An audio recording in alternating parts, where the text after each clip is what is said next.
Well, hello, my first grade friends, and welcome back to Library Class at Home with Mr. S. We are reading My Big Fat Zombie Goldfish, and we left off at Chapter 8 when Mark and Frankie were having a showdown in the bathroom, and the whole computer class had been zombified.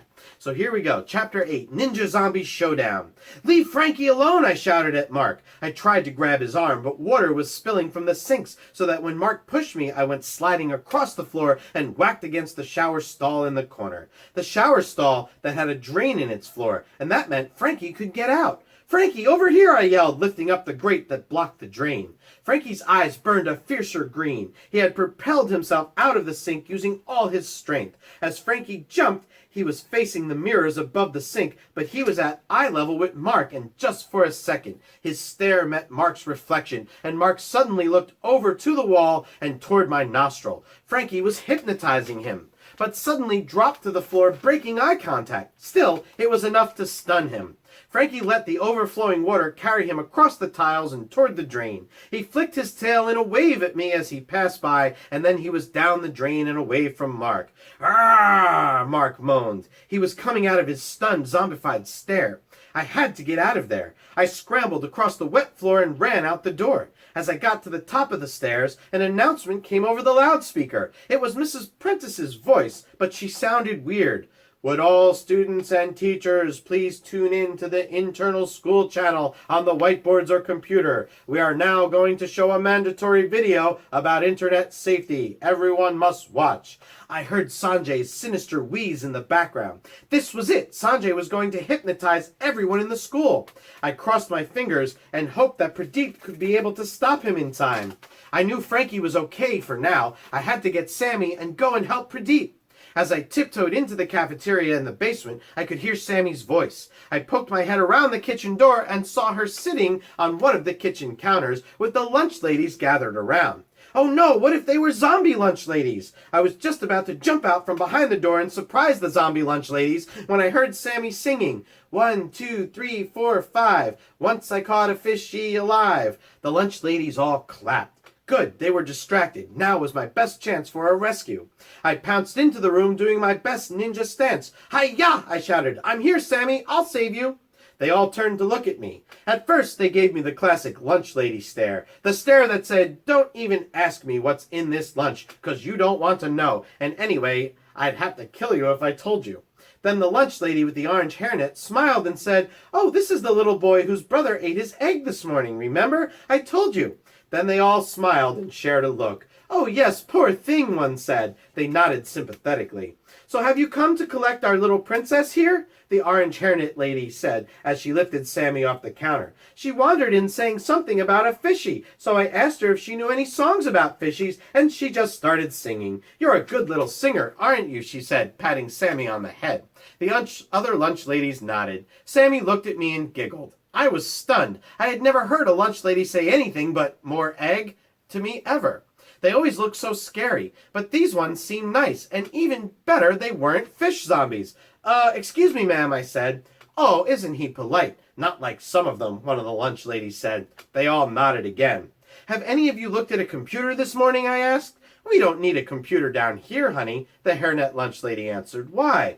I thought about explaining that my evil scientist big brother and Pradeep's evil computer genius big brother had formed an evil society called Bedlam that had taken over the school's computers, and right now they were planning on turning all the students and staffs into fish zombies. But I changed my mind.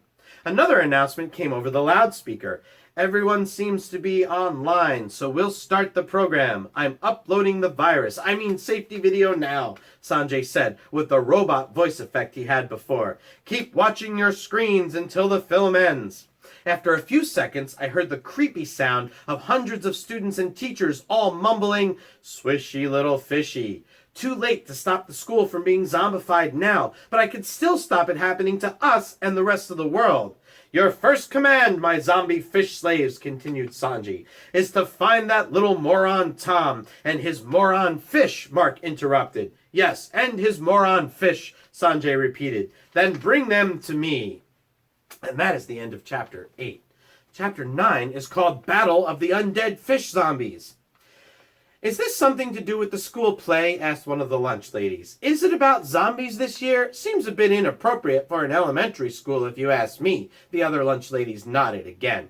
"Are you Tom?" the orange hairnet lady asked. I nodded this time. "I'm Gladys," she said. "I hope you don't mind my saying, but this sounds like trouble. This might sound really weird, but I think there will be lots of hypnotized fish-starey zombies heading down here looking for us. We have to go." I grabbed Sammy's hand. "I think you'll be all right down here. They never remember us lunch ladies. Probably forgot we even exist," said Gladys, her smile fading a little bit. "It'll be better if Sammy and I leave," I said. I grabbed a serving tray and a spatula from the counter, as I figured we might have to protect ourselves against fish-starey zombies, and led Sammy back into the hallway. We ran straight into Madame Bouvard, the French teacher. She was lurching toward us, mumbling, "Les swishy petits poissons, les swishy petits poissons." That's a tiny swishy fish in French. I pushed Sammy behind me and held up the tray to block Madame Bouvard's swinging arm. She stopped. She stared at her reflection in the shiny metal surface and started to moan like Mark had done in the boys' bathroom when Frankie hypnotized him. It seemed that somehow seeing their own zombie stare reflected back stunned the fish zombies. This could be a way to fight them off. We ran back into the kitchen and pulled Gladys to the side. "I've got a plan, but we need all the lunch ladies to help." Gladys looked confused now. I tried to explain. "We need to use the shiny metal from the food trays to reflect the zombie goldfish stares back at the kids and teachers who've been zombified." "I always said those trays were clean enough to see yourself in," Gladys said with pride, "but I'm not sure how the other lunch ladies will cope. It won't be good for Betty's blood pressure, and Carol was just saying that she felt a migraine coming on." I looked at Sammy and then at Gladys. We can't do this on our own, I thought. We need a secret weapon. Just then the pipes above the sink started gurgling. Then the tap turned. Frankie shot out and in a swoosh of water, landing in the big stainless steel sink. The other lunch ladies screamed. Gladys shouted, "Quiet, ladies! Haven't you ever seen a fish in a kitchen before?" Frankie jumped out of the sink and into a pitcher of orange Kool-Aid that was on the counter. I picked up the jug. "Frankie, you're okay," I said, so relieved to see him. Frankie swished his tail against my hand to give me a fishy high five. Then I heard footsteps on the ceiling above us. Lots of footsteps. The zombies must have heard the lunch lady's screams. I ran over to the kitchen door and shoved a broomstick between the handles to block the door. The lunch ladies stared at me.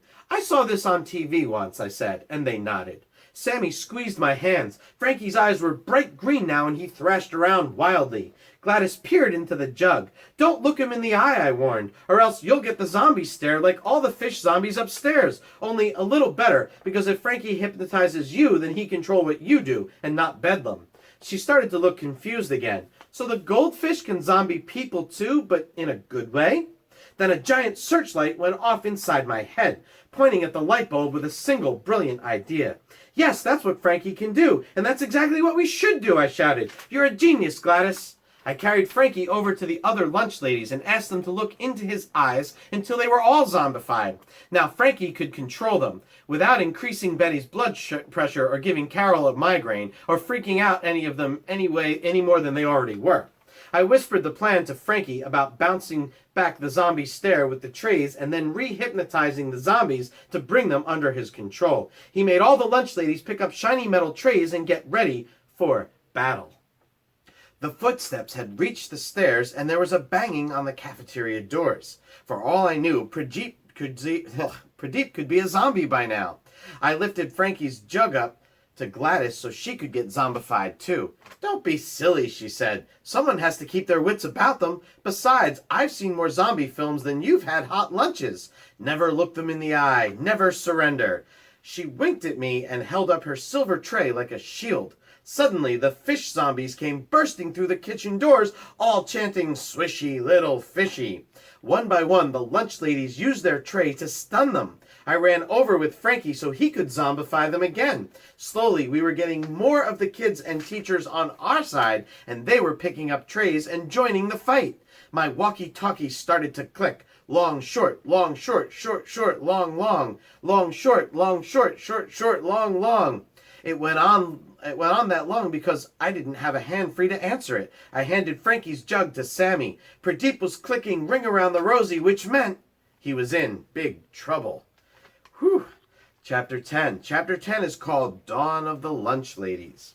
"We've got to help Pradeep," I shouted to Gladys as she held up 2 trays and stunned both the school secretaries at once. "Who?" she asked. "Chocolate rice pops on Toast Boy," I answered. "Oh, I worry about his diet," she sighed. "Go and take the little princess with you. We'll keep stunning these zombies till you get back with the goldfish." I looked around. There was no way we could get past the fish zombies and escape up the stairs. Mr. Walker, the PE teacher, was taking up the whole doorway, and none of the lunch ladies was tall enough to unzombie him. I had to get to Pradeep. Then I spotted the tiny door behind the kitchen counter. "What's that?" I asked Gladys. "Oh, that's an old dumbwaiter from years back. When they used to have big events in the hall upstairs, they used to send up trays and plates and things." I opened the little door. It was small, but just big enough for Sammy to fit in. At least I could get her out safely, and then I'd have to run the gauntlet of fish zombies and hope for the best. I helped Sammy crawl into the little elevator. At first she clung to my hand, but she let go when I handed her the jug with Frankie inside. "You take Frankie upstairs, and I'll come and find you," I said. I closed the door and pulled the ropes to hoist her up. We could hear a muffled whee as she rose up in the tiny elevator. Now I just had to get past Mr. Walker. I had to out-PE the PE teacher. I ran toward him and ducked left, ducked right, then dived between his legs and out the other side. Yes! I swerved out of reach of Mr. Fletcher the librarian and leapt past the Mackenzie twins. This was just like playing Zombie Hero Defender on the computer, but with lots of swishy fishy chanting instead of cool laser blasting and sound effects. I raced up the stairs and ran along the hallway to the assembly hall where the dumbwaiter comes out. I opened the little hatch, but it was empty. No Sammy, no Frankie. The giant whiteboard in the assembly hall booted up again. A voice came out of the speakers. "Hey, moron." It was Mark this time. "Guess who just dropped in to see us?" An image flickered onto the whiteboard. It showed Sammy wedged into the science lab trash can. That kid had a bad habit of getting stuck in trash cans. Then the camera panned up and across. There was Frankie in his plastic jug of orange Kool-Aid. Above him was a whole series of bubbling test tubes and glass pipes carrying glowing green liquid. The liquid was bubbling up in a beaker at the end, and when it reached the top, it would spill over onto Frankie. The camera turned to Sanjay, sitting at his laptop. He was looking straight into the lens. "I've now set the countdown clock. In exactly 5 minutes, the Bedlam zombie fish virus will upload onto the internet. Then it will spread to every computer worldwide, and everyone will see that I'm more gifted than anyone at that silly gifted school." He did his sinister wheeze. "Just try and stop me," he added. Whew. All right, boys and girls. So that was chapter 8, 9, and 10. Tomorrow, we're going to read chapter 11, 12, and 13 and finish this book. So I hope you will check back tomorrow. I hope you enjoyed those chapters. Leave me a comment. Let me know what you think. And I will see you guys tomorrow.